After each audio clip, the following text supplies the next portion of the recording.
At 2 a.m. Sunday, daylight saving not savings time comes to an end for most Americans. Good riddance. Turns out it's a lot like Justin Bieber, way overrated.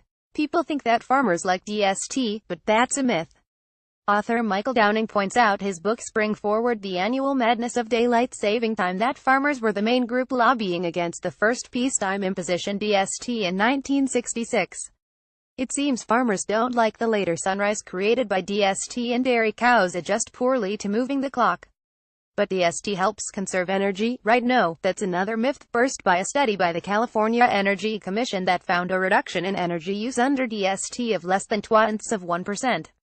And National Geographic reported that a 2008 National Bureau of Economic Research study of DST in Indiana found that lighting demand dropped, but the warmer hour of extra daylight tacked onto each evening led to more air conditioning use, which canceled out the gains from reduced lighting and then some. As a result, electric bills increased slightly under DST. The real beneficiaries of DST are the charcoal and grill industry, which lobbied successfully to tack a 7th month onto DST, and the candy companies, which pushed Congress to add an 8th month so they could sell more mini Kit Kats in the days before Halloween.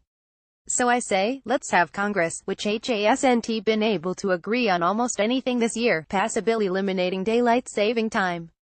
And as a kicker, the bill could revoke Justin Bieber's work permit and send him back to Canada. Eliminating DST provides endless benefits, and not just for cows. You won't have to struggle to figure out what time it is in Arizona or Hawaii, which don't change their clocks. The airlines will save hundreds of millions of dollars, because they won't have to shift flights to handle the twin time changes in spring and fall. Amtrak won't have to pull its trains over to sidings in the fall so they don't arrive too early, and yes, they do that or race to be on time in the spring. Best of all, you won't be an hour late for church or golf in March or an hour early in November. There's always one guy who strolls in an hour late on the first Sunday of DST, oblivious to the time change, the cause of much snickering among people intelligent enough to spring ahead. Childhood obesity will diminish because kids will have an hour less to trick or treat. Okay, that's wishful thinking. But on a serious note, the New York Times published an article in 2014 reporting that Swedish researchers found a 5% increase in the risk of heart attacks right after DST began, along with an increase in traffic accidents, workplace injuries and suicide rates. The problem is that while our body clocks can slowly adjust to seasonal changes in the amount of daylight, the sudden change when DST begins throws off our body rhythms. Some people might say that daylight saving is a hallowed national tradition. Yes, Benjamin Franklin had the idea first, but when he wrote about it in 1784, he was in Paris and he meant it as a joke. He wrote a satirical piece about how the French could save 200,000 candles a year if they adopted his plan. The French, of course, had no sense of humor, took Franklin seriously, and adopted the idea. They didn't save any candles, but since everybody could see who was going to whose apartment, the rate of adultery may have dropped precipitously. The real origin of DST was World War I, when the Germans tried to squeeze an extra hour of daylight in the evenings, inadvertently forgetting that they would lose an hour of daylight in the mornings. Maybe that's why they lost.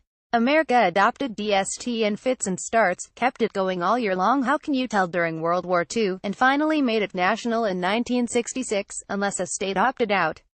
So it's only as much of a tradition in this country as, say, expecting the Mets to be out of the pennant race by August. While we're at it, it's time to realign time zones in the United States so they actually make sense.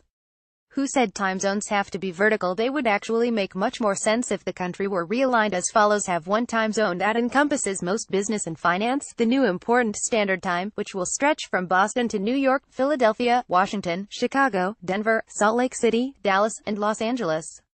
South of that will be Gulf Standard Time.